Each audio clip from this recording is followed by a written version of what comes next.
देश में।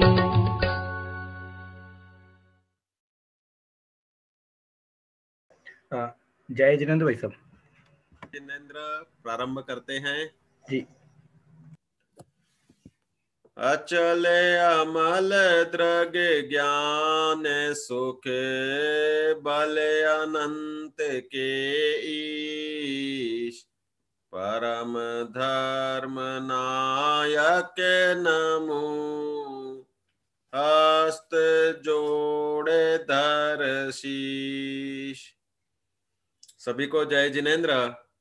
आज का अपना यह दोपहरकालीन सत्र, इसमें हम बिना औषधि स्वास्थ्य रक्षा के सहज नुस्खे समझ रहे हैं और उसके अनुसार किस प्रकार अपने श्रावकाचार को पालते हुए कभी बीमार ही न पड़े, कभी औषधि ही नहीं लेना पड़े, इस प्रकार की जीवन शैली को समझ रहे हैं।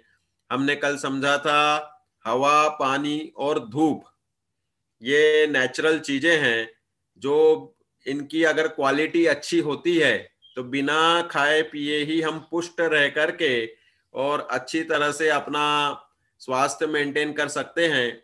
देखो, मनुष्यायु, मनुष्य गति, ये अपने पूर्व पुण्योदय से सबके शरीर की अपनी अपनी बनावट होती है। वह बराबर एक्टिव रहे प्लस उसकी नित्य नियम की गतिविधियां चलती रहे। भाई, हम तो पहला प्रश्न पूछते सबसे कि तुम जीना क्यों चाहते हो, क्या करना है जी करके।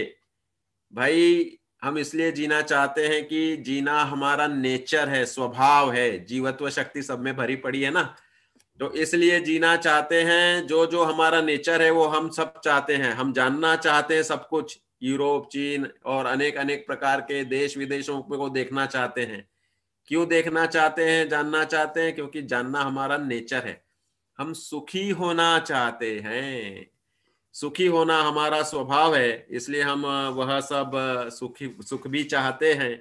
तो ये सब चीजें, हम दीर्घायु या जीना हमारा स्वभाव है, तो हम पर्याय में भी जीना मतलब टिकना चाहते, स्थिर रहना। चारित्र गुण की पर्याय है स्थिर रहना। हम पर्याय में स्थिरता ढूंढते हैं जो कि वह अपने स्वभाव के आश्रय से मिलती है। तो यहाँ पर हम जो जो हमारे में गुण है वो उसके अनुसार हम जीना चाहते, जानना चाहते, सुखी होना चाहते, स्थिर एक जैसा रहना चाहते हैं। तो ये आत्म स्वभाव के कारण हम इनको सब चाहते हैं। तो हमारा प्रयोजन जीने का धर्म, अर्थ, काम, मोक्ष, ये पुरुषार्थ चतुष्टय बताए जाते हैं। धर्म करने के लिए जीना चाहते हैं साहब हम। काम, विषय भोगों के मार्फत सुखी होने के लिए, काम को मैं सुख बोलना चाहता हूं। धर्म, अर्थ भी और काम भी ये सुख के लिए किए जाने वाले प्रोसेस हैं। तो अर्थ और काम को हम सुख रहते हैं और सुख की शाश्वत अवस्था वह मोक्ष है। इसलिए हमारा प्रयास ये जीवन का चलता है। तो हमें इसके लिए विशेष शरीर एक साधन मिला है। इस शरीर से हम दया, दान, शील, व्रत, तप, नियम पालना चाहते हैं, भक्ति, पूजा, स्वाध्याय करना चाहते हैं, ध्यान, तपस्या करना चाहते हैं। इसलिए शरीर को स्वस्थ रखने की बातें बता रहे हैं। तो हवा, पानी, धूप का विवेचन अपना कल हो गया था और अब यहाँ पर प्रारंभ कर रहे हैं अपन आहार। आहार ढकेले पहाड़, ये कहावत है। तो देखो, अपने खाने पीने में, जैन आहार में, चूंकि हमने आपको बता दिया हम बिल्कुल अभक्ष्य की अनुमोदना भी नहीं करना चाहते हैं। कोई भी हिंसक वस्तु हमारे खाने में आनी ही नहीं चाहिए, चाहे उसमें छोटी से 2 इंद्रिय इल्ली कोई मरी हुई या अमर्यादित भोजन में होने वाले छोटे छोटे बैक्टीरिया, वायरस जाति के त्रस, ये हमारे खाने पीने में नहीं होने चाहिए। क्योंकि आज हम किसी को मारकर या उसको खाकर जिंदा रहना चाहते हैं, तो कल अगर हमारा संसार भ्रमण होता है तो उसमें भी हमें वैसी अवस्थाओं को धारण करना पड़ सकता है। इसलिए बहुत जरूरी है कि हमें अन्याय, अनीति, अभक्ष्य का त्याग करना ही करना है। तो आहार में देखो, हमें जो अभक्ष्य छोड़ करके भक्ष्य चीजें हैं, खाने योग्य हैं, उनमें क्या क्या जरूरी है शरीर के लिए, तो वो हम बता रहे। देखो, कार्बोहाइड्रेट्स, विटामिन और प्रोटीन, इनका पर्टिकुलर रेशो हमारे भोजन में नेसेसरी है। कार्बोहाइड्रेट और विटामिन और प्रोटीन में ये सब हमारे लिए, इनका ऊर्जा निर्माण करती है शरीर में, और उससे हमारा शरीर यह चलता फिरता दुरुस्त मजबूत रहता है। अब इसके लिए हमारे पास में अहिंसक समय जिनमें भोजन किया जा सके वह सूर्योदय के 48 मिनट बाद और सूर्यास्त के 48 मिनट पहले है।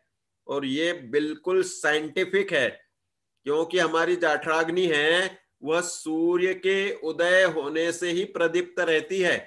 रात भर हमें कोई डिमांड नहीं होती शरीर की और हम निष्क्रिय रहते हैं, क्योंकि सोने में हमारा उपयोग लगता है। तो इसलिए वह उस समय पे हमें कोई खाद्य वगैरह की जरूरत नहीं होती है। सूर्य की अग्नि के साथ जाठराग्नि का संबंध होता है, इसलिए वह जाठराग्नि परफेक्ट रहे और परफेक्ट रहती है, इसलिए सूर्योदय के 48 मिनट बाद। अब इसका मतलब तुरंत खाना शुरू हो जाता है क्या? यह भी एक विशेष बात है कि सुबह का समय जैसे जैसे बढ़ता है वैसे वैसे अपने सब डाइजेस्टिव एंजाइम्स हैं उनका वह डेरिवेशन कहो, निर्माण करना कहो, वह होता है। तो अपनी भूख बढ़ती है। और जो मुनि आवन बेला जो 9:30-10 बजे है, मतलब सूर्योदय के बाद एक प्रहर हो जाता है लगभग, उस समय पे वह हमारी जाठराग्नि सबसे प्रदीप्त होती है। वह सर्वश्रेष्ठ समय है भोजन के लिए। अब हमने जीवन शैली अलग अलग कर लिए, तो लोग ब्रेकफास्ट नाश्ता करना चाहते हैं, फिर आहार का अलग समय, 3 बार खाने वाले लोग मिलते हैं, कुछ 4 बार खाने वाले मिलते हैं, कुछ 2 बार खाने वाले मिलते हैं, और बहुत से ऐसे भी हैं कि मतलब एकाशन करने वाले, एक ही बार अन्न अधिक लेने वाले मिलते हैं। सिर्फ अन्न, आहार में हम अन्न की बात कर रहे हैं यहाँ पर, फलाहार या फिर अनेक प्रकार के जो सिंपल पानी वगैरह पीना, पेयाहार, इसकी बात नहीं कर रहे। तो जैसे अपने शरीर को हम सेट करते हैं वैसा हो जाता है। तो हमने आपको बताया कि पंचम काल के मनुष्य को तो 2 बार करने का वह एक नैसर्गिक रूप बना है। तो उस रूप में 2 बार में एक आहार से दूसरे आहार के बीच में अच्छा समय की भाई 2.5 से 3 घंटे, 3.5 घंटे पचने में लगता है जो भी आपने खाया। तो एक बार अगर आपने मुंह में अन्न डाला है तो 2.5-3 घंटे तक पुनः अन्न नहीं डालना चाहिए।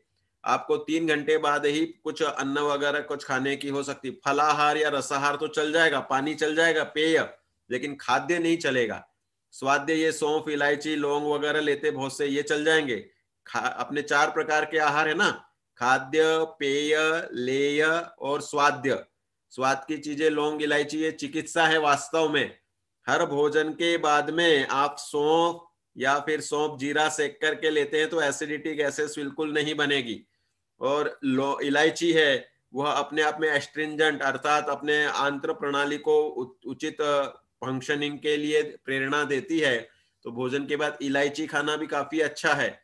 लौंग वह सर्दियों में जिनको सूट होती हो, बहुत से लोगों को लौंग गर्म पड़ जाती है, तो वह जितनी मात्रा में सूट हो जाए। लौंग वह पुनः शुदा, दीपक, पाचक और अग्नि प्रदीप्त करने वाली होती है। तो इन सब चीजों को अपने विवेकानुसार लेना चाहिए। सूट होता है नहीं होता ये स्टडी कर लेनी चाहिए, इस तरह से इनको लेना चाहिए। तो ये अन्न के मामले में तो जरूरी है कि 3 घंटे का गैप चाहिए ही चाहिए, पचेगा तब खाना चाहिए। अगर आप बीच बीच में डालते हो तो फिर अंतों में वह आमाशय में गया, फिर वहां से एसिमिलेशन, मतलब उसको पीसा जाता है, फिर वहां से आहार रस वगैरह मिक्स होके पाचन के क्रम में चलता है। तो ये अपने कॉम्बिनेशन में देखो, कार्बोहाइड्रेट, विटामिन, प्रोटीन का विवेचन इसके बाद के इसमें आ रहा है। समय बता दिया, सूर्योदय पश्चात, सूर्यास्त पूर्व। विधि तन मना एव भुंजी, कि प्रसन्न मन चित्त, ये विधि बहुत जरूरी है। अगर आप खाने में टेंशन में खा रहे हैं तो वह बिल्कुल भी काम नहीं करेगा। आपके जो डाइजेस्टिव एंजाइम का डेरिवेशन है वह प्रसन्नता के साथ संबंध रखता है। बोलते बोलते खा रहे हैं, चलते चलते खा रहे हैं, या बहुत से बच्चों को हम जैसे खाते नहीं तो टीवी देख देख के और जबरदस्ती खिलाते हैं, देख देख देख वो टीवी में क्या हुआ और इधर मुंह में डाला। ऐसे इसमें अपन साइकोलॉजिकल तो सोचते हैं पेट में माल पहुंच तो गया, लेकिन उसके जैसे रसकश बनने चाहिए और हेल्थीनेस उसको फीलिंग होनी चाहिए, वह नहीं हो पाती है। इसलिए बहुत जरूरी है कि एकाग्रता और प्रसन्नता के साथ में भोजन किया जाए तो परफेक्टनेस रहती है। और अगर वह नहीं है, ऐसी बनाने वाले की भावना, उसका भी बहुत बड़ा रोल होता है कि भाई किस तरह से वह खिला रहा है। होटल वाले खिलाते हैं बहुत प्रेम से खिलाते हैं, या कमर्शियल उनको नोट के लक्ष्य से खिलाना होता है। घर वाले खिलाते हैं, वात्सल्य से खिलाते हैं, अतिथि को हम खिलाते हैं, मुनिराज पात्र वगैरह दान का प्रसंग बनता है, तो जो अंदर में भक्ति, तुष्टि, संतोष, उनके प्रति सहृदयता होती है, वह वास्तव में बहुत इमोशनल असर अपने भोजन के साथ करता है, खुद के इमोशंस भी और उनके प्रति खिलाने वाले के इमोशंस भी। गुस्से में माँ बच्चे को रोटी दे दे तो देखो क्या उसका असर होगा, वह पचेगी नहीं, दस्त हो जाएंगे या गैस एसिडिटी बन जाएगी। तो साइकोलॉजी बहुत बड़ा काम करती है, इसलिए इस मामले में आपको सतर्क रहना चाहिए। देखो इसमें मैं स्लाइड में जो बता रहा हूँ, इसमें भावनाओं को भी हमने शामिल किया है कि खिलाने वाले की भावना वह बहुत काम करती है। तन मना एव भुंजी, बनाने वाले की भावना वह भी बहुत जरूरी है। फिर भोजन के भेद बनाते हैं हम, सात्विक, राजस, तामस। आप क्या खा रहे हैं? सात्विक अन्न वह होता है जिसमें हमारे किसी प्रकार के मानसिक विकारों का उद्दीपन ना हो।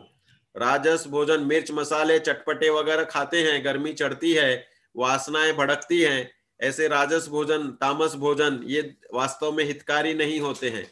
तामस भोजन करने वाले, चिकनाई और ये सब ज्यादा भारी खाना खाने वाले मोटे मोटे थुलथुल हो जाते हैं, धातुओं का इम्बैलेंस होता है। तो सात्विक भोजन नियम से लेना चाहिए। सात्विक भोजन मतलब जो अपने खाने पीने में जो प्रासुक चीजें हैं वो ही, और राजस में मिर्च मसाले तली हुई चीजें चटपटी चीजें आ जाती है।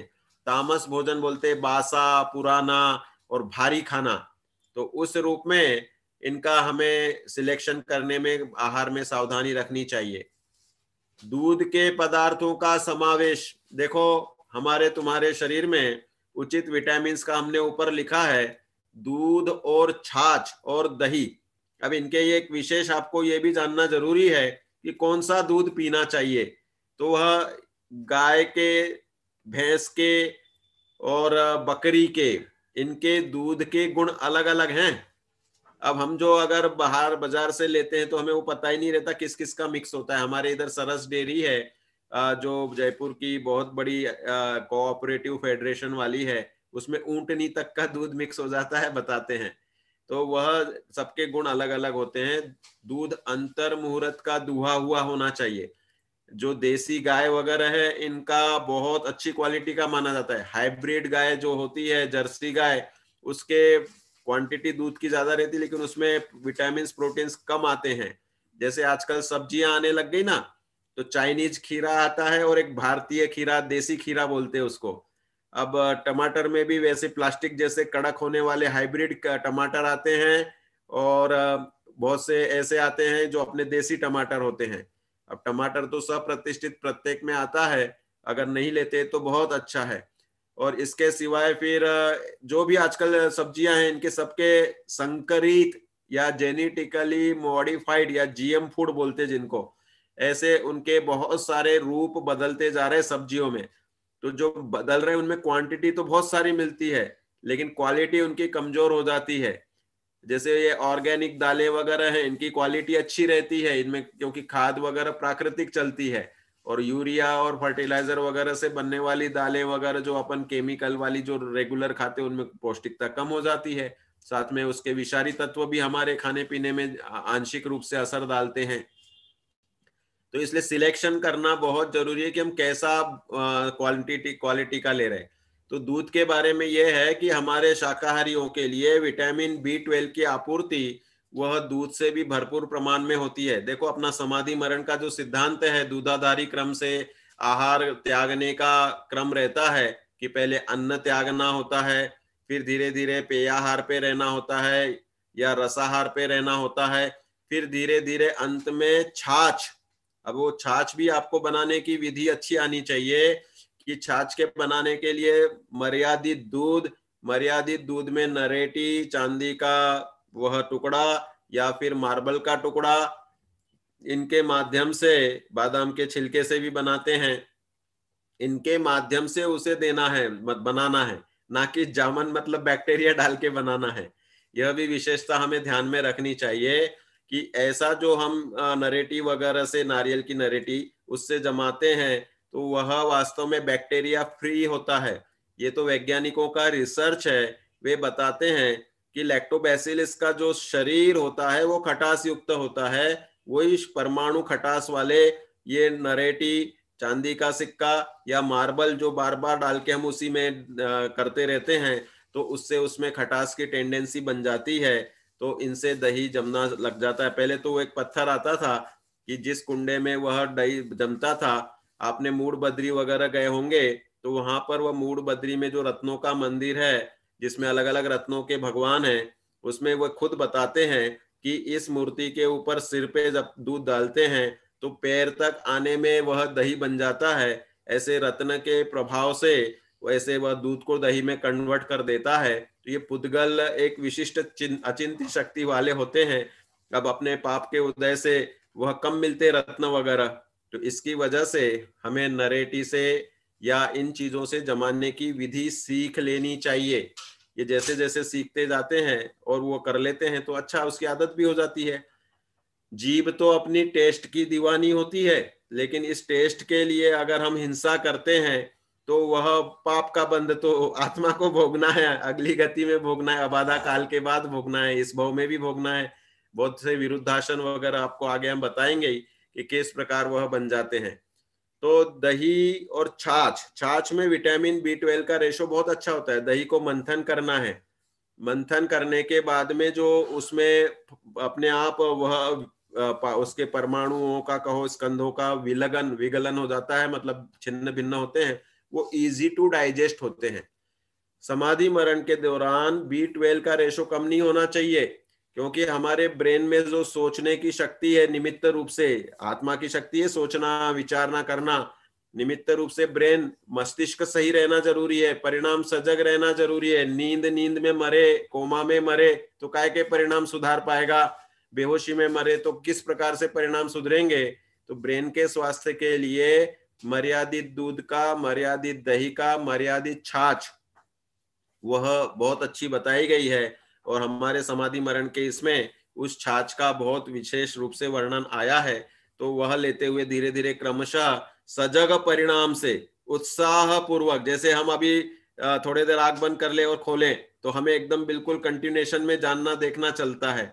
नींद में बहुत सारे लोग ऐसे जड़वत हो जाते हैं कि उनको अपने परिणाम पकड़ में नहीं आते। गहरी नींद होती है ना, तो निद्रा कोई पुण्य प्रकृति नहीं है, निद्रा तो वह दर्शनावरण की भेद में आती है। और उसमें नियम से अपन ने 15 प्रकार के प्रमाद में निद्रा प्रमाद का भेद है, तो पाप बंधता है। तो यहाँ पर हम अभी प्रकरण ये चल रहा है कि छाछ का सेवन वह विटामिन B12 के लिए अच्छा है, उसको द्विदल नहीं हो, इसलिए भोजन के बाद पानी पी के कुल्ला ले करके भोजनानंते किम पेयम तक्रम।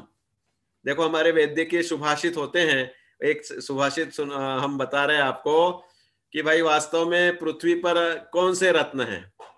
तो हम कहते कि चमकदार पत्थर वगैरह, लेकिन कह रहे नहीं, पृथ्व्याम त्रीणी रत्नानि जलम अन्नम सुभाषितम मूढ़ई पाषाण खंडेशु रत्न संज्ञा विधीयते। कि भाई पृथ्वी पे तो जल, अन्न और सुभाषित, सुभाषित मानसिक स्वास्थ्य के लिए कहावतें अच्छी अच्छी जो सुभाषित हैं वह हमारे मन को प्रसन्न लाते हैं। तो इसलिए जल, अन्न और सुभाषित ये 3 रत्न हैं। जैन धर्म में 3 रत्न किसे कह रहे हैं हम? देव शास्त्र गुरु रतन शुभ 3 रतन करतार। सम्यक दर्शन ज्ञान चारित्र 3 रतन है। देव शास्त्र गुरु वे व्यवहार से हमारे लिए उस सम्यक दर्शन के निमित्त होने से उनको रतन कहते हैं।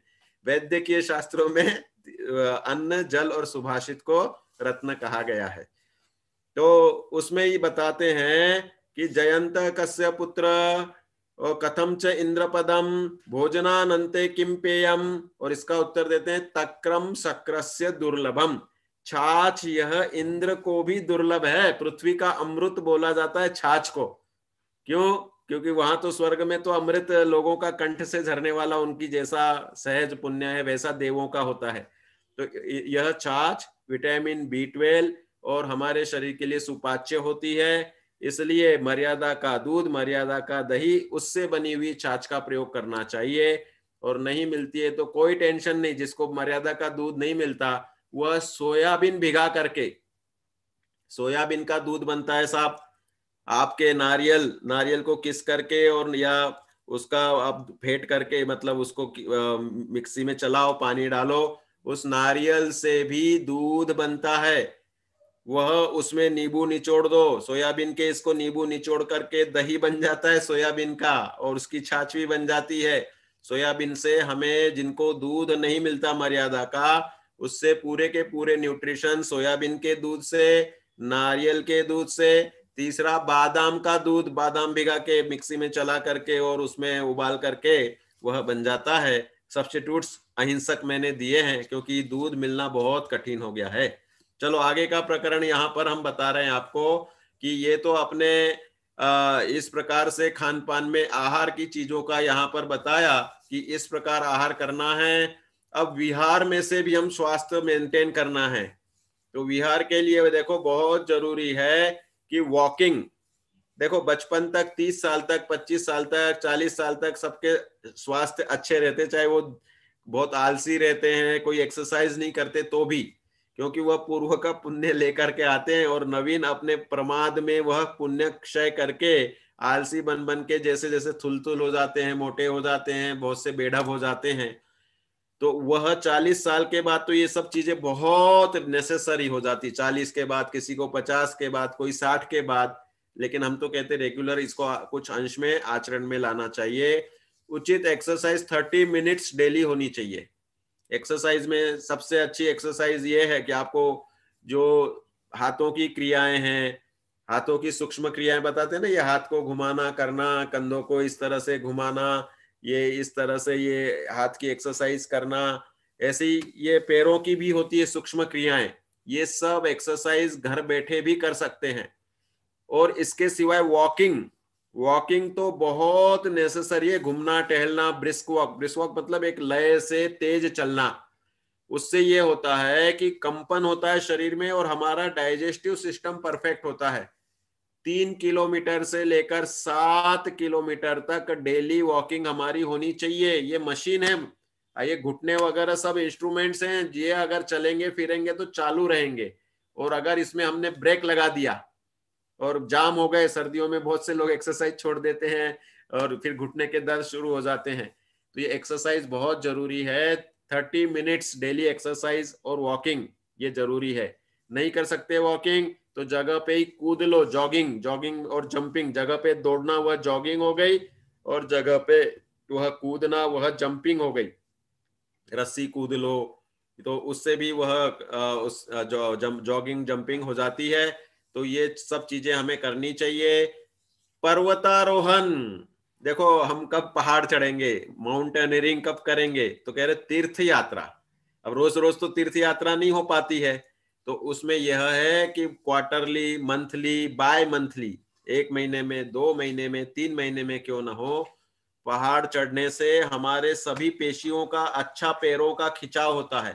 सिर्फ पैरों का ही नहीं होता, पूरी बॉडी बैलेंसिंग करनी होती है पहाड़ चढ़ने में। आप तो कह रहे सिर्फ पैर से चढ़ रहे हैं, अरे नहीं, हाथ का भी बैलेंस चलता है, सभी पूरे शरीर के मसल स्ट्रेच होते हैं। देखो अपने मसल्स को स्ट्रेच करना, मूवमेंट करना बहुत जरूरी है, तो वो फिट एंड फाइन रहते हैं।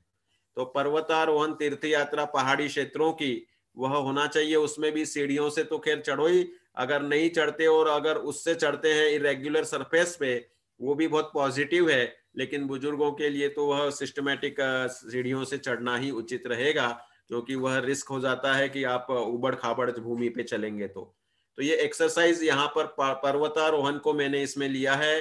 भोजन पश्चात शतपावली, इसमें पवाली लिख दिया है, शतपावली। शतपावली मतलब 100 कदम आपको चलना है। भोजन के बाद कभी भी आड़े नहीं होना चाहिए। भोजन के बाद 5 या 7 मिनट तक वज्रासन में बैठिए। एक ही आसन है जो भोजन के बाद कर सकते हैं।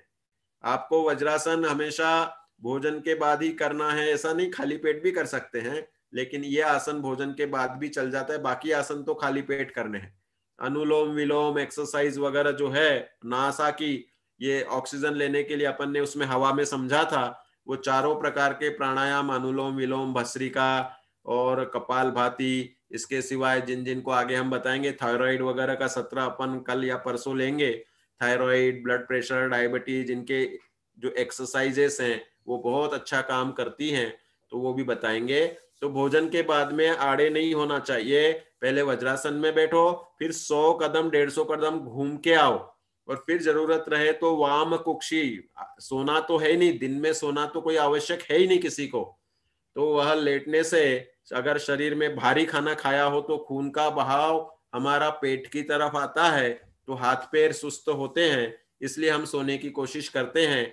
तो यह शतपावली 100 कदम 150 कदम जो आप घूम के आते हैं, उससे उचित गैसेस एसिडिटी वगैरह नहीं बनेगी, खाना अपने हिसाब से, आंतों को भी रिलैक्स मिलता है। इसमें फास्ट नहीं चलना है, टहलना है इसमें। तो इस तरह से यह भोजन के बाद के घूमना फिरना अच्छा है। और प्राकृतिक वातावरण ये बहुत जरूरी है। हम प्रदूषित वातावरण में रह रहे, आज गांव भी बहुत से प्रदूषित हो गए। सबके गांव में आजकल घरों में जितने मेंबर उतनी बाइकें आने लग गई, उतनी बाइक, स्कूटर या स्कूटी, तो ये सब उतने गुना प्रदूषण बढ़ गया है। ये मोबाइल का प्रदूषण, रेडिएशन कान पे लगा लगा के हम उस दिमाग को भी अपने सुन्न कर लेते हैं। इसलिए बहुत जरूरी है कि हम ऐसे डिवाइसेस से बचें। प्रदूषण के बहुत भेद होते हैं। साउंड प्रदूषण, कि भाई किसी का घर अगर चौराहे पे है तो पूरे समय वह कारों के हॉर्न वगैरह सुन सुन के उसके कान पे असर आता है, भले उस समय जवान है तो पता नहीं चलता। तो ये प्रदूषण बहुत हमारा सबसे बड़ा शत्रु है। मैं तो ये बोलता हूं कि आज आप लोग कभी किसी त्यागी व्रती को बीमार देख लेते हो तो उसका भोजन जीवन भर शुद्ध रहा तो भी प्रदूषण तो नाक श्वास तो यही ली जाएगी ना। तो प्रदूषित वातावरण के कारण उनको कोई कभी बीमारी दिखती है। हमें कभी भी किसी भी बीमार व्यक्ति का मजाक नहीं उड़ाना चाहिए, उनके त्याग संयम को उलाहना नहीं देना चाहिए, क्योंकि ये तो पूर्व की असाता वेदनीय कर्म को कौन देख के आए कि हम पिछले जन्मों में क्या करके आए हैं। इसलिए यहाँ पर ये अपने विहार से भी प्राकृतिक वातावरण वगैरह की यहाँ पर महत्ता बताई, तो ये आपको विशेष ध्यान रखना चाहिए। अभी 5 मिनट में हम कुछ वैल्यूएशंस बता रहे हैं आपको कि हमारे खान पान में किस प्रकार आहार, फल, मर्यादित भोजन और मसाले, इनसे कितने कितने आवश्यक तत्व हमें चाहिए होते हैं, वह मिलते हैं। तो वह देखिए, आपको आपको जो आहार में है तो कार्बोहाइड्रेट, प्रोटीन, वसा और खनिज लवण, ये चीजें चाहिए सब। ये तो एक स्वास्थ्य के लक्ष्य से एनालिसिस है कि भाई भोजन में कौन से तत्व चाहिए। तो ये मेडिकल टर्म्स हैं। कार्बोहाइड्रेट, प्रोटीन मसल्स के लिए चाहिए होता है, कार्बोहाइड्रेट अपने एनर्जी के लिए, कैलोरीज के लिए चाहिए। प्रोटीन में भी कैलोरीज मिलेगी, ऊर्जा तो चारों से मिलेगी, लेकिन शरीर में जो निर्माण, पुनर्निर्माण करना रहता है हमेशा, नवीन शरीर का निर्माण जरूरी है ना। तो उसलिए कार्बोहाइड्रेट, प्रोटीन, वसा, वसा मतलब चिकनाई, ये सब मसल्स वगैरह के बीच में, जॉइंट्स में अपने चिकनाई होती है, वह एक उचित मात्रा में चाहिए। ज्यादा हो जाए तो कोलेस्ट्रॉल बढ़ जाएगा, कम रह जाएगा तो सूखा सूखा सा तकलीफ हो जाएगी, मसल्स खींचने लग जाएंगे।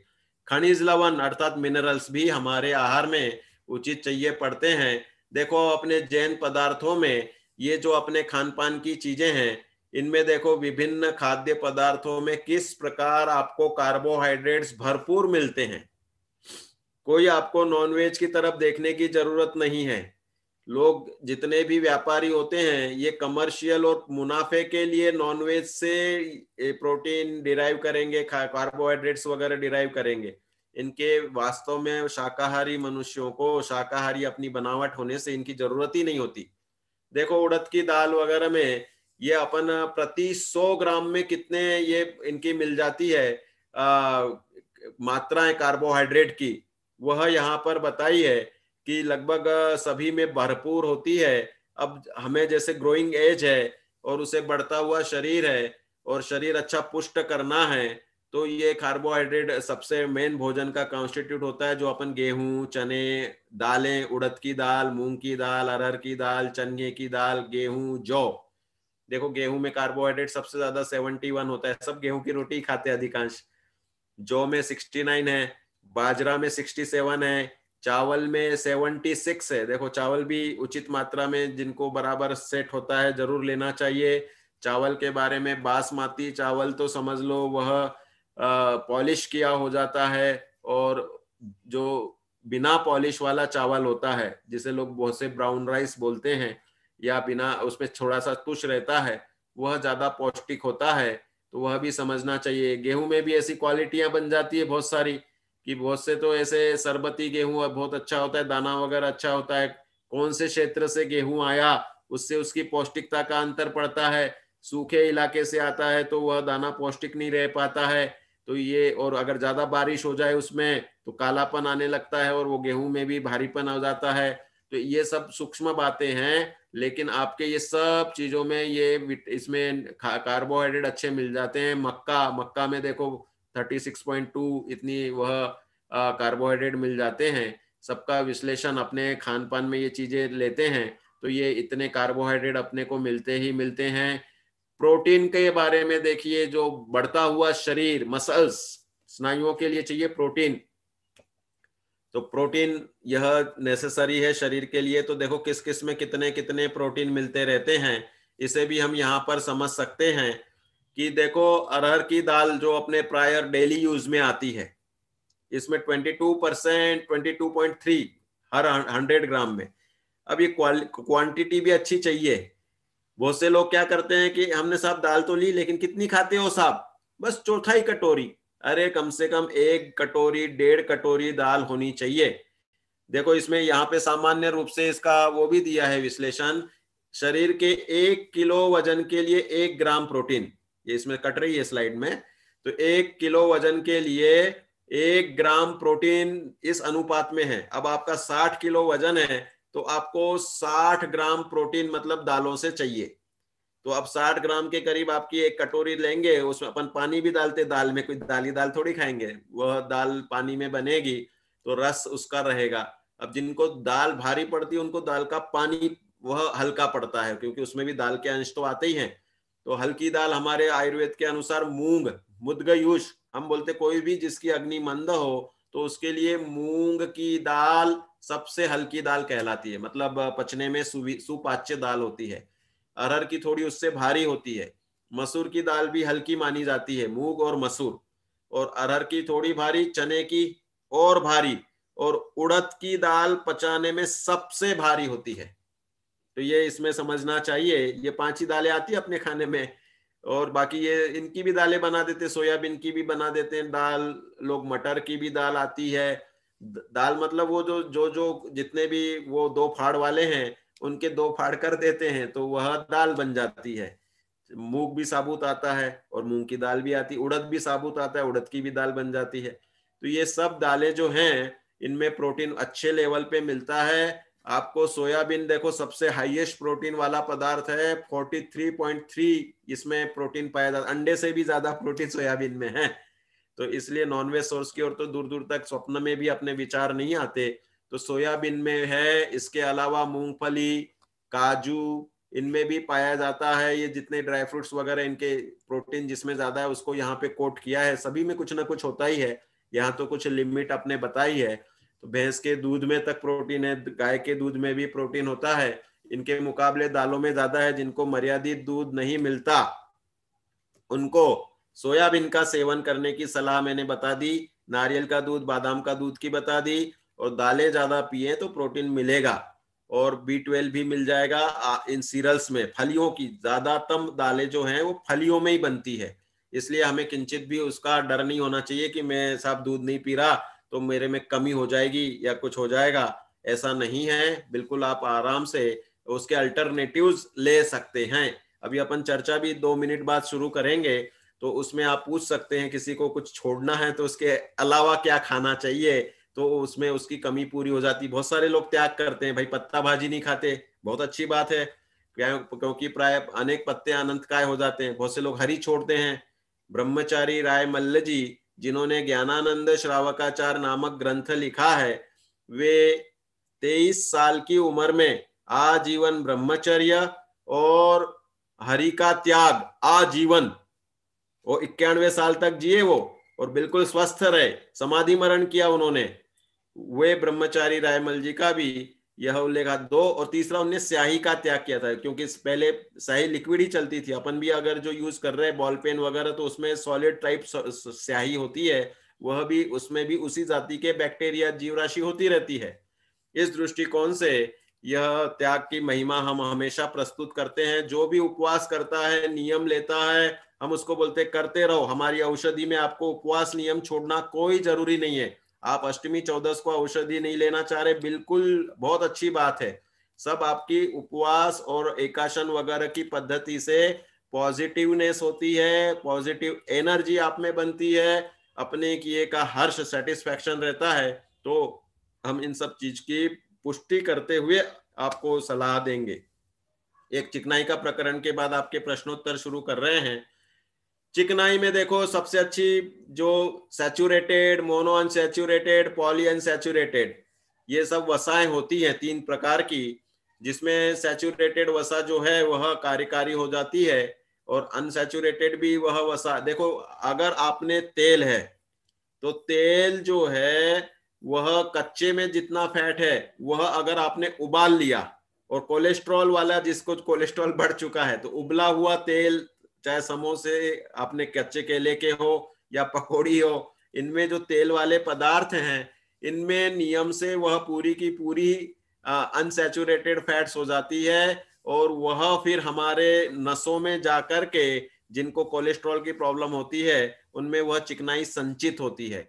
और जो कच्ची ऐसी, जैसे घी के रिसर्च आता है कि घी को तो शुद्ध ही उबाल के किया जाता है, उस अगर मक्खन से बना रहे हैं जिसको सिर्फ घी बनाने के लिए शुद्ध माना गया है, खाने के लिए मक्खन तो उसमें बैक्टीरियल पिंड हो जाते हैं जल्दी से, तो अयोग्य ही है। तो ऐसे या मलाई से बनाया है तो उसमें मलाई के बाद जो उसको है तो गर्म करके ही घी बनता है, तो घी का तो अलग रूल है कि भाई उससे ये फैट्स ऐसे कोलेस्ट्रॉल बढ़ाने वाला निमित्त नहीं बनता, ऐसे भी रिसर्च हैं, और घी को तो छूट देते हैं। और बहुत से डॉक्टर्स जो होते बोलते नहीं तेल खा लो, लेकिन वह तेल में तो अगर उबालते हैं तो पूरी की पूरी वह कोलेस्ट्रॉल बढ़ाने में जाता है, कच्चा तेल चल जाता है, तो कच्चा तेल के कैसे यूज करेंगे। तो ये सब अनेक अनेक तर्क चलते हैं, साइंस ही उसे कहते हैं कि जो आज की रिसर्च कल बदल जाए, लेकिन हमें अपनी जैनिज्म की सर्वज्ञ भगवान की पद्धति वह सदा काल रहती है। तो घी में 65, नारियल के तेल में देखो खाने में हम बहुत कम यूज करते हैं नारियल का तेल, इसको बहुत लेना चाहिए 91। सूर्यमुखी का तेल जो बीज से बनता है वह 11, उसमें फैट्स कम होती है। बहुत से ये ब्रांड वाले आते हैं। देखो आपको एक बात और भी बता देता हूँ, पहले इसका विवेचन पूरा कर देते हैं कि तिल का तेल, जैतून का तेल, ऐसे जो भी तेल आते हैं भक्ष्य पदार्थों के, सोयाबीन का भी दिया है, इन सब में फैट्स वह उचित मात्रा में मिल जाती है।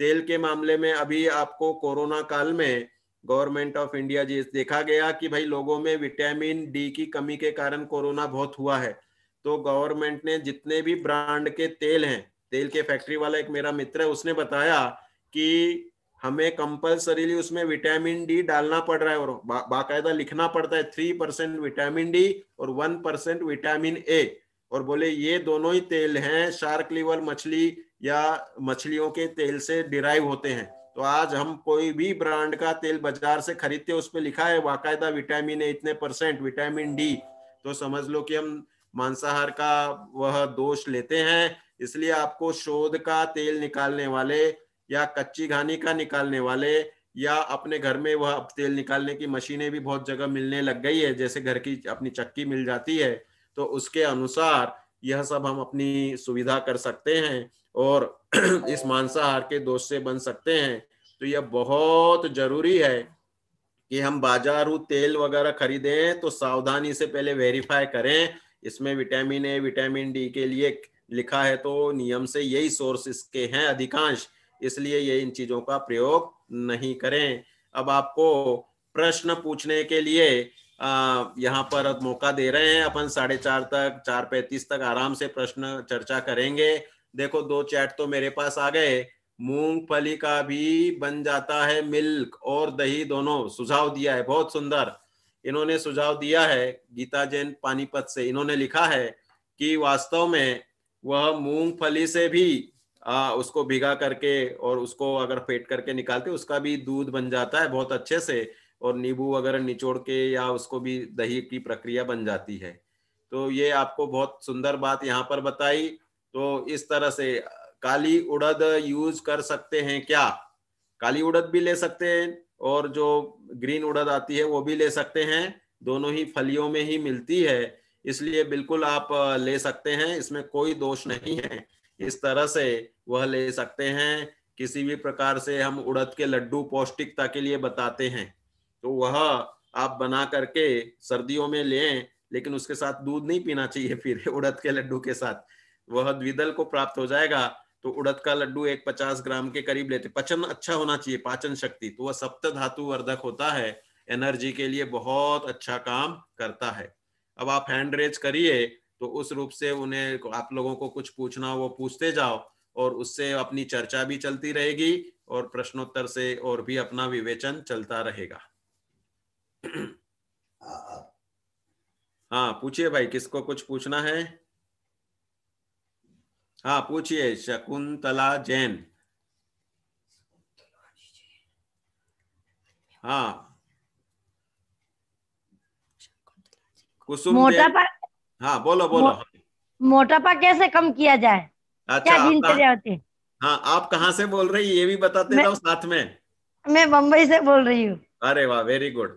तो आपका प्रश्न है मोटापा कैसे कम किया जाए। देखो मोटापे के लिए एक तो सबसे बेस्ट है कि एक्सरसाइज, घूमना फिरना जितना अधिक होगा उतने जल्दी। अब लोग घूमने के इस पे क्या करते हैं, टहलते हैं, चक्कर ये होता है फास्ट चलना है, पसीना बहाना है, तो उससे अपनी फैट्स डिसॉल्व होती है। दूसरा, आप गुनगुना पानी पूरे समय पिए तो आपके शरीर में फैट्स डिसॉल्व होगी। दो, तीसरा, आपको खाने पीने में जो चिकनाई है उसको तो रोकना है, और रूखी सूखी और भूखी, ये तीन चीजें करनी है, रूखा सूखा भूखा। तो रूखा सूखा मतलब जैसे ये अपन इसको जितने भी पॉपकॉर्न है या चावल की लाई है या किसी प्रकार से ये जितने भी आप रोटी सब्जी, तो सब्जी का रेशो ज्यादा बढ़ा दें और रोटी जितनी खाते हैं उससे कम कर लें, तो उससे आपको बहुत सुंदर रूप से वजन तेजी से गिरने में मदद मिलती है। अधिकांश मोटापे का कारण विलासतापूर्ण आरामदेह जीवन शैली होती है, इसलिए जरूरी है कि वॉकिंग, वर्किंग एंड एक्सरसाइज, तीन चीजें बोल रहा हूं मैं। वॉकिंग तो चलना, वर्किंग मतलब कामकाज करना, मूवमेंट करना, और एक्सरसाइज वह व्यायाम, इनसे आप जरूर सफलता से वजन कम कर लेंगे। दूध से और केला खाने से भी बढ़ता है, केला कैसे खा के मतलब बोलते हैं कैल्शियम नहीं मिलेगा, और चिकना ही मतलब घी थोड़ा कम नहीं खाएंगे तो हड्डियों को कैसे चिकना मत मिलेगा? तो क्या खाना चाहिए, ऐसा केला खाना चाहिए, कब खाना चाहिए, कैसे खाना चाहिए ऐसा? हाँ सुंदर प्रश्न है। कार्बाइड वाले केले मिलते हैं पके पकाए रेडीमेड लेकिन वह नुकसानदायक होते हैं, इसलिए हम ये कहते हैं कि थोड़े कच्चे से केले सिलेक्ट करके लाओ, मतलब जैसे हाँ। जिसमें कम केमिकल लगा हो, कम पीला हो, तो 2-3 दिन में घर में वह पीला होने लगता है, वह केला आप खा सकते हैं। अब ऑलरेडी जिनके शरीर मोटे हो रहे हैं तो उनके इसमें ये माना जाता है कि चिकनाई भी भरपूर है और उनमें वह न्यूट्रिशन भी भरपूर है, तो उनको चिकनाई से हड्डियों में प्रॉब्लम या मसल्स कमजोर हो जाएंगे ये बात नहीं है, उनको चिकनाई छोड़ना योग्य है। तो घुटनों में दर्द होता है, वो कैसे करने का, वो घुटनों में वजन के दर्द? कारण, वजन जिनका हाँ। ज्यादा रहता है तो अपने शरीर के भार को घुटने और एड़ियां ये दोनों ज्यादा सहन करती हैं, वो इस कारण वो बहुत सारी उसमें प्रॉब्लम होती है। तो ये इस तरह से सही रहेगा। और भी लोगों ने हैंड रेज किए हैं, क्रमशः उनसे प्रश्न पूछते जाते हैं। ठीक है। जय जिनेन्द्र, जय जय जिनेन्द्र। जिनेन्द्र। हाँ हाँ जी, कुसुम जैन, इनका भी हैंड रेज है। कविता पांचोरी, इनका भी है। हाँ जय बोलिए। जिनेन्द्र जी। हाँ कौन जय बोल रहे हैं? जिनेन्द्र। कुसुम जी बोलिए। हाँ जी, वो सूबे वाले प्रकरण में ऐसा आया था कि वो अविरमण रूप हिंसा और परिणमन रूप हिंसा, तो उसके अंदर हमको जैसे सब्जियों का नियम लेना हो कि 50-100 ऐसा कुछ भी, तो कोई भी 50-100 ऐसे ले सकते हैं या नाम पर्टिकुलर होना चाहिए? बिल्कुल बिल्कुल, सुंदर प्रश्न है। आपने हमारे लेक्चर को ग्रहण करके कुछ संयम अंगीकार करने की भावना की, ये हम अपने लेक्चर की सफलता मानते हैं, कि बहुत अच्छी बात है। कि देखो इसमें दो प्रकार से नियम लेते हैं, बहुत सारे लोग ऐसा करते हैं कि बहुत सारे लोग तो सीधा सीधा नाम लिख लेते हैं। मैं अभी बहुत से माताजियों को, साधु संतों को भी चिकित्सा में देखता हूँ, तो सुपार्श्वमती माता जी की और गौरवमती माता जी वो मेरे उसमें परिचय में रहती हैं, तो सीधा सीधा लिख लेते हैं हम, तो ये चीजें लेते हैं, इसके अलावा सब त्याग है। और बहुत से लोग ऐसे करते हैं कि हम कोई भी 50 ले लेंगे या 10 ले लेंगे, आपने 50 बोला इसलिए, तो और बाकी का त्याग है। तो कोई भी है तो आपकी उस रूप से प्रवृत्ति रहेगी, और अगर और दृढ़ता हो गई तो हम ये 5 ही लेंगे और यही लेंगे, तो उसकी और गहराई हो गई। तो दोनों तरह से कर सकते हैं, अपने परिणामों की गहराई के अनुसार और व्यवस्था के अनुसार। नियम जब भी लो, परिवारजनों का साथ चाहिए ही चाहिए आपको। तो बहुत जरूरी है कि आपकी बहू, आपकी बहनें, आपके पति, आपके घर वाले उसके सपोर्टिव रहे और वैर विरोध नहीं हो, और वे भी कुछ उसमें समर्थन दे। इस तरह से बहुत व्यवस्था से विवेक पूर्वक आप लीजिए। ले सकते हैं किसी भी प्रकार की 50 चीजों का वगैरह ऐसा ले सकते हैं। बढ़ो आगे बढ़ो, बहुत अच्छा है। ठीक है, हाँ जी। जी पंडित साहब, जय जिनेन्द्र। हाँ बोलिए, कहाँ से कौन? कविता, पुणे से कविता पंचोली। हाँ बहुत सुंदर, बोलिए। जी, 5.4 के लिए कितना वेट होना चाहिए? नहीं तो फिर ओवर वेट होता है तो समझ नहीं आता है। किस चीज के लिए पूछ रहे हैं? Body weight. अच्छा, हाइट बता रहे हैं आप, 5.4। तो उसके लिए वेट कितना होना चाहिए? हाँ देखो, मेल्स में फीमेल्स में वेट का अंतर होता है। 1.2 का रेशो कर दो हाइट के इसमें, तो वह मेल में होता है, और लगभग सेम टू सेम उसी लेवल पे लेते हैं तो 0.9 के रेशो से उसका वजन का रेशो होता है फीमेल्स में। मतलब आपका 5.4 को स्थूलता से हम 54 किलो तक ओके मानेंगे एक अगर रेशो लेंगे तो, लेकिन वह 52 तक, तो उस तरह से लिया जाता है। 52 से 54 आपका रेशो सही रहेगा। 1-2 किलो ज्यादा भी हो तो कोई बाधा नहीं है। और जिसकी जैसे जैसे हाइट बढ़ती जाती है उसके अनुसार शरीर के मांस का वजन को वेट बोलते हैं, हड्डियों का भी वजन होता है उसमें, उस रूप से वह वेट ओके माना जाएगा। 55 तक हो सकता है। हाँ, इस तरह से ले सकते हैं आप जी। हाँ, और आगे मीनाक्षी जैन, बोलिए। सर, मेरे बाल बहुत झड़ते हैं, इसके लिए। कहाँ से बोल रहे हैं आप? उदयपुर से। अरे वाह, बहुत सुंदर। अपने इसमें मतलब पूरा भारत समाहित हो जाता है। तो आपकी उम्र कितनी है? मेरी 34 है। अच्छा, एज तो कम है आपकी। देखो क्या होता है, बालों के मामले में एक विशेष बात है कि जिनका चिंतन या टेंशन लेने की आदत होती, चिंतन तो होता है निराकुल करने वाला, और चिंता होती है वह टेंशन होता है। तो लाइफस्टाइल अपनी ऐसी हो गई है कि बच्चे आजकल टेंशन में रहते हैं, तो 20-20, 22 साल के बच्चों के ही बाल झड़ने लग जाते हैं, क्योंकि कंपटीशन के कारण, पढ़ाई के कारण वो एक चिंताएं अपने दिमाग में बनाते हैं। तो गर्मी चढ़ती है, गर्मी चढ़ती है तो बालों के जो हेयर रूट्स रहते हैं वह अंदर ही अंदर वीक होते हैं और बाल झड़ना शुरू हो जाते हैं। अपने कुछ बाल तो हमेशा झड़ते हैं और कुछ नवीन बाल आते रहते हैं। तो वह आने की फ्रीक्वेंसी कम हो और झड़ने की ज्यादा हो तो वह बाल धीरे धीरे गंजापन आता है। दूसरा, इसमें हेरिडिटरी फैक्टर बहुत बड़ा असर करता है, अनुवांशिक, कि आपके मम्मी या पिता के बाल कम हैं तो आपके बाल कम होने ही होने हैं आगे चल के, वह बनावट ही आपकी समझ लो वैसी रहती है। तीसरा, एज फैक्टर भी बहुत बड़ा असर करता है कि एक उम्र के बाद में कैल्शियम का डीजनरेटिव चेंजेस बोलते हैं, जो हड्डियां हैं वह वीकनेस को प्राप्त होती, उसको हम रोकने के लिए फिर औषधि देते हैं कि भाई कैल्शियम आयरन या कैल्शियम और विटामिन डी का न्यूट्रिशन अच्छे से हो। तो जो अपने को खाने पीने में अभी अपन चर्चा भी आगे आएगा, अगला प्रकरण, तो कैल्शियम वाली चीजें, विटामिन डी वाली चीजें, सूर्य की रोशनी वगैरह बताई है, वह काम करेगी। चौथा, प्रदूषण। प्रदूषण से बालों पे असर आता है। ये जितना ज्यादा पॉल्यूशन में जो जाना आना होता है, इसलिए फिर सिर ढक के जाओ, बालों को बांध के जाओ, तो वह बहुत कुछ काम कर जाएगा। तो ऐसे मल्टीपल फैक्टर होते हैं। तो इलाज में तो हम यही बोलते हैं कि कैल्शियम आयरन वाली चीजें लो, जैसे तिल में अच्छा कैल्शियम है, मूंगफली में अच्छा कैल्शियम है, ड्राई फ्रूट्स में बादाम में अच्छा कैल्शियम मिल जाता है, फलों में अनार में कैल्शियम और आयरन दोनों मिल जाते हैं। और इसके सिवाय फिर अपने खाद्य पदार्थों में बाजरे में आयरन बहुत अच्छा होता है, कैल्शियम भी अच्छा ज्वार में मिलता है। तो ये इस तरह इनका सेवन ज्यादा करेंगे तो धीरे धीरे वह कंट्रोल में आ जाएगा। ये डैंड्रफ से भी बाल ज्यादा टूटते हैं? हाँ, डेंड्रफ डेड टिश्यू होते हैं अपने स्काल्प के, सिर के, तो उसके कारण वह डेंड्रफ के वह उसके कारण अपने बालों की जड़ें कमजोर होती हैं, और डेड टिश्यूज जैसे जैसे बढ़ेंगे वैसे वैसे वह चमड़ी निकलती जाती है, तो हेयर रूट्स भी वीक होते हैं।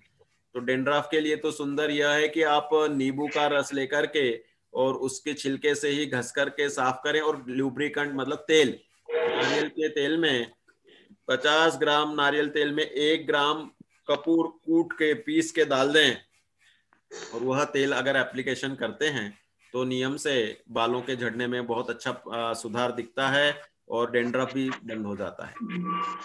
Thank you sir. बहुत अच्छा। हाँ जी, आगे किसका है? ये चंद्रकांता जी हाथ रेज कर रही हैं। हाँ करो भाई, अनम्यूट करो। जय जिनेंद्र। जय मैं जिनेंद्र, बोलिए। मैं ये पूछ रही थी कि जैसे आप सभी ने, तो आपने उस सब्जी का बताया था, तो 100 सब्जी का ऐसा नियम ले लिया, तो हम तो जो लिमिटेड जो खाते हैं उसी में वही सब्जियां खाएंगे, उसके अलावा दूसरा नहीं खाएंगे, तो वो नियम चलेगा क्या ऐसा? हाँ बिल्कुल चलेगा। 100 का तो फिगर बहुत बड़ा है। 100 प्रकार की सब्जियों के नाम भी अपन लिख नहीं पाते बहुत बार कि भाई कोई कहे कि तुम 100 खाओगे तो कौन से खाओगे? और सब्जी दोनों आ जाएंगे ना। हाँ ले लो बिल्कुल, बहुत अच्छी बात है। नियम तो कर रही है। मैं तो बोलता हूँ लोगों को 1000 का ले लो भले, लेकिन लोग तो सही, आप कितने 28 लाख करोड़ में से मर्यादा कर लेंगी और 1000 तक सीमित हो जाएंगी, तो बाकी का आपका विकल्प भी नहीं आएगा सपने में। तो और दूसरा ये पूछना था कि आपने वो शुगर के लिए 4 पाउडर बताई थी, वो कैसे लेने की है, किस किस टाइम लेनी है? ना डायबिटीज के लिए? हाँ डायबिटीज के लिए, वो मेरे लिए खुद के लिए लेनी है। हाँ डायबिटीज के लिए वो देखो 4 चीजें, मतलब करेले के बीज, हाँ, और नीम की पत्ती, बेल के पत्ते और गुड़मार, जामुन का जामुन पाउडर, की गुठलियां, 5 हो गई फिर अपनी। तो ये इसको चूर्ण बना करके भोजन के 20 मिनट पहले, डायबिटीज की औषधि पहले ली जाती है। अच्छा। तो 20 मिनट 30 मिनट भोजन के पहले पहले चूर्ण खाओ, फिर शक्कर, मतलब ये जितनी भी अपन खाते हैं सब शक्कर वाली होती है, चाहे गेहूं हो, चाहे ज्वार हो, चाहे बाजरे, सब में कार्बोहाइड्रेट है ना, वो शुगर होती है। तो इस रूप से वह आधा घंटे पहले लो और फिर बाद में भोजन करो, तो शुगर का लेवल प्रायः नहीं बढ़ता है। दोनों टाइम? हाँ दोनों टाइम खाने के पहले, आधा घंटे पहले कम से कम। और वही, क्योंकि जब अपना भक्ष का चल रहा था ना, उस समय मेरी शुगर बहुत बढ़ गई थी, 300-400 के करीब हो गई थी। पर अभी वापस मेरी दवाइयां भी चालू है, तो मैं सोच रही हूँ कि वो दवाइयां कैसे बंद हो। देखो, एक तो डायबिटीज की शुगर का संबंध टेंशन से, इससे बनाया गया है, तो आप एक बुद्धिपूर्वक रिलैक्स रहें। वॉकिंग एक्सरसाइज बहुत पॉजिटिव होती है, उसमें भी हाँ कंपन वाली एक्सरसाइज, मतलब तेज चलना कूदना, अब आपको जितना जमे उतना करना है, तो उससे भी वह बहुत अच्छे से काम करेगी। तो वह एक्सरसाइज नेसेसरी रहेगी, तो उससे वह इंसुलिन का डेरिवेशन अच्छा रहेगा, तो अपने में मिठास हाँ। अभी की मेरी फास्टिंग की 129 है और आफ्टर लंच 128 है।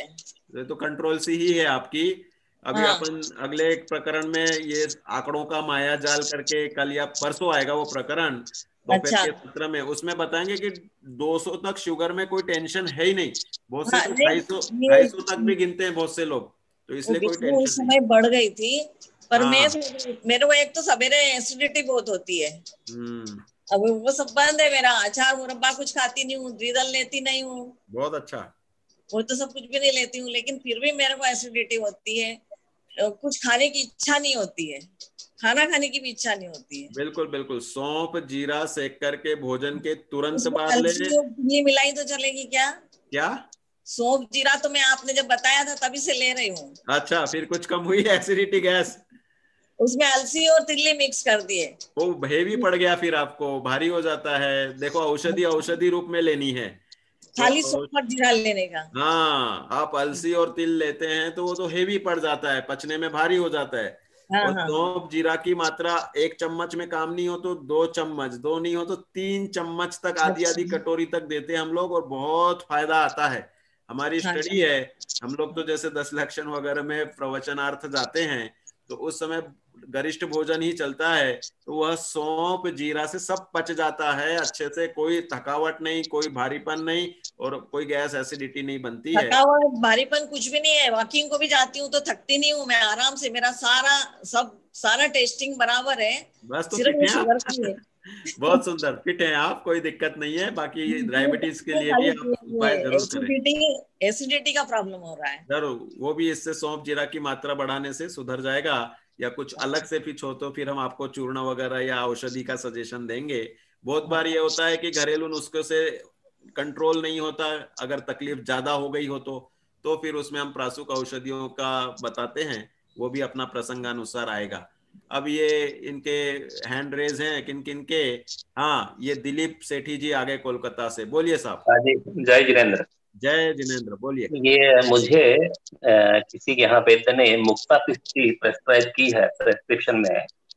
तो मुक्ता पिस्टी ये तो शायद मोती से बनती है, तो मेरे मन में आया कि ये भक्ष्य है कि अभक्ष्य, अपने लिए लेने योग्य है कि नहीं।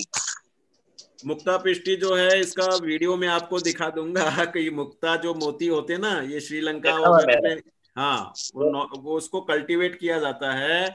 और वह हाँ। पर्टिकुलर एक मोती सीप में रहने वाला कीड़ा होता है, जिसका हाँ। सिक्रीशन निकलने के कारण रेत के कण या कोई भी पार्टिकल से उसके सिक्रीशन से वह मोती बनता है।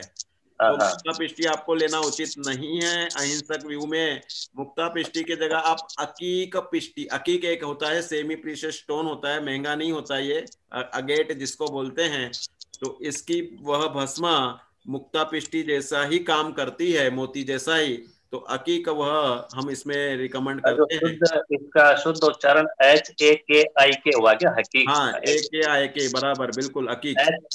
HHHAKIK। हाँ बिल्कुल बिल्कुल बिल्कुल सही है, हकीक। हाँ, तो वो काम करेगा, वो लेना चाहिए, इस हिसाब से रहेगा। और भी फिर आपकी इस तकलीफ सुन करके कभी आप व्यक्तिगत व्हाट्सएप पे लिख के भेजना, तो आपको औषधि हम बता देंगे जो अहिंसक रहेगी। अभी अगर काफी समय हो गया 4:26, और पूछना किसी को। हाँ, ये हैंड रेस किसके हैं? मीनाक्षी जी आपका हो गया कि होना है? नहीं, एक क्वेश्चन है। बोलो। सर, एक्चुअली मेरे अभी हस्बैंड का किडनी ट्रांसप्लांट हुआ है, तो उनको है ना अभी जैसे कब्ज का, गैस्ट्रिक और है ना गैस्ट्रिक प्रॉब्लम रहता है, और उनका पेट भी भारी रहता है। तो उसके लिए क्या है? तो उसके बाद की आफ्टर मेडिसिन चल रही होगी ना उनकी शायद, बाकी। हाँ, वो तो चल रही है। हाँ, एक्चुअली क्या होता है, कोई भी ऐसे बड़े प्रसंगों में हम घरेलू नुस्खे कर दें और उनका क्रिएटिनिन वगैरह ज्यादा हो या कोई तकलीफ हो किडनी फंक्शन की, तो उस केस में हम परोक्ष रूप में सलाह देना इसलिए उचित नहीं समझते कि इतने बड़े हादसे से वो आए हैं तो उभर करके, तो उसमें तो डॉक्टरी सलाह ही उचित रहेगी। हम अनावश्यक कुछ अगर कर दें और उनका क्रिएटिनिन लेवल या किडनी फंक्शन में प्रॉब्लम आए तो दिक्कत आ जाएगी। इसलिए आपको इसमें डॉक्टरी सलाह। कोकिला गांधी जी हैंड रेस कर रही हैं जी।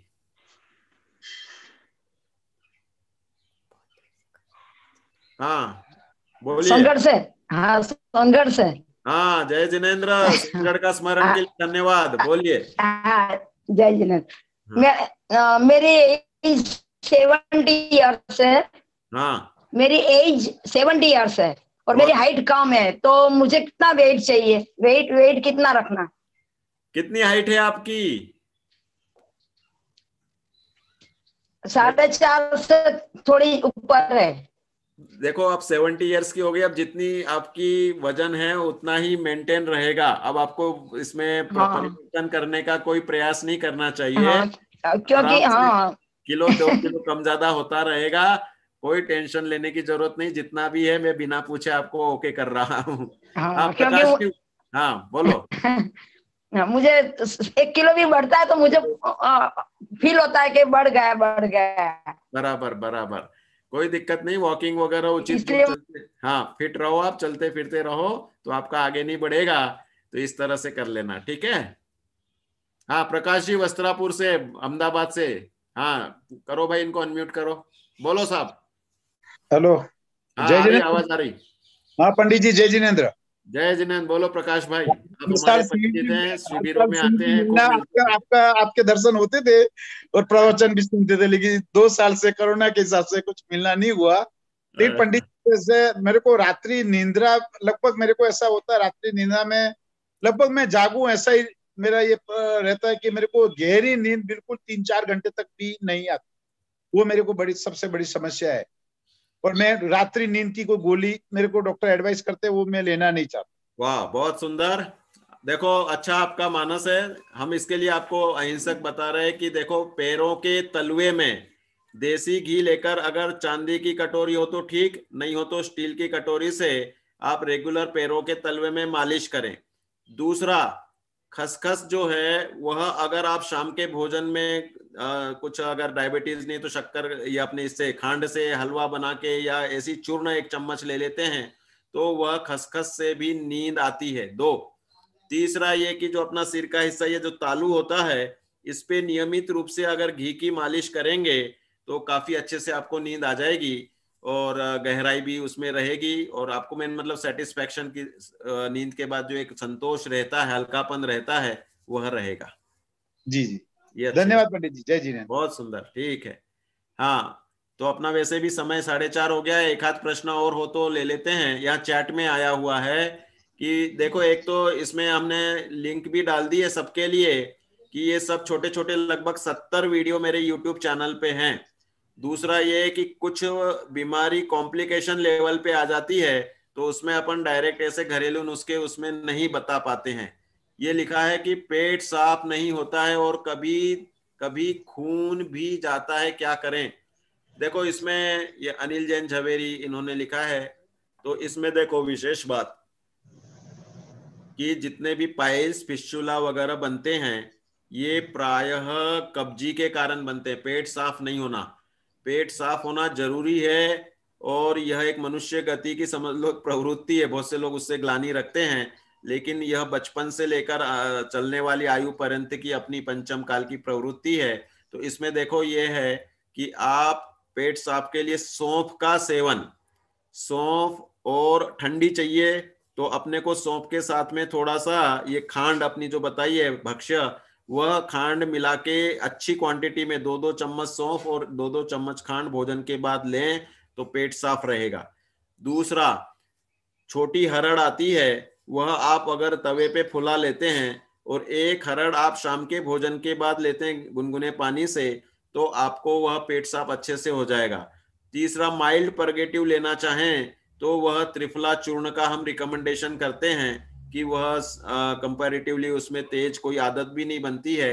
लेकिन इससे भी अच्छा ये रहेगा कि आप शाम को भी गुनगुने पानी में नींबू निचोड़ के लें और सुबह सूर्योदय के बाद 48 मिनट बाद भी नींबू निचोड़ के लेंगे तो अपनी आंतों में एंटी टॉक्सिक मतलब टॉक्सिसिटी को खत्म करने का काम यह नींबू का रस बहुत करता है। और क्वांटिटी पानी, गर्म गुनगुना पानी लेना है साथ में, तो वह ये आंतों के जितने भी इसमें जमे हुए पदार्थ हैं वो निकल जाते हैं। तो इनसे आपका पेट साफ हो जाएगा। इस तरह से ये सरल नुस्खे आप आजमा सकते हैं, बिल्कुल लाभ मिलेगा।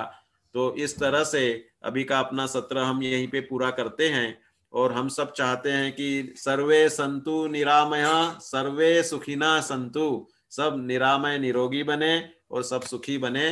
तो अपना यहाँ का अभी का विवेचन यहाँ पूरा करते हैं। बोलो पंच परमेष्ठी भगवान।